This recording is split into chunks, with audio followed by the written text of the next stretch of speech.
মঙ্গলবার ভোরে দফায় দফায় ইসরায়েলে ক্ষেপণাস্ত্র হামলা চালিয়েছে ইরান।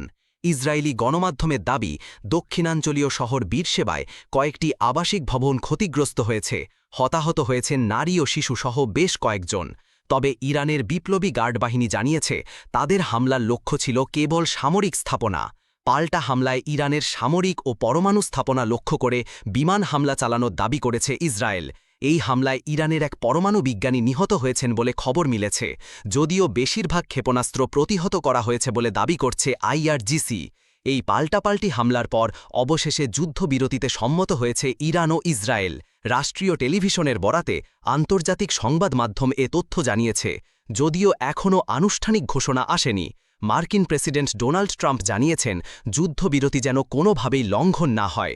তিনি নিজের ট্রুথ সোশ্যাল অ্যাকাউন্টে লিখেছেন, ইরান ও ইসরায়েল পূর্ণাঙ্গ যুদ্ধবিরতিতে পৌঁছেছে এবং ২৪ ঘণ্টার মধ্যে যুদ্ধ আনুষ্ঠানিকভাবে শেষ ঘোষণা করা হবে। তিনি আশা প্রকাশ করেছেন, এই যুদ্ধবিরতি স্থায়ী হবে এবং বিশ্ব শান্তি ফিরে আসবে। মধ্যপ্রাচ্য জুড়ে নিন্দার ঝড় উঠেছে। কাতার, আমিরাত, বাহরাইন ও কুয়েত আকাশসীমা বন্ধ করে দিয়েছে এবং হামলার তীব্র প্রতিবাদ জানিয়েছে। তেহরান জানিয়েছে, তাদের লক্ষ্য কাতারের ক্ষতি করা নয়। ১৩ই জুন শুরু হওয়া এই সংঘাত কি এবার থামবে?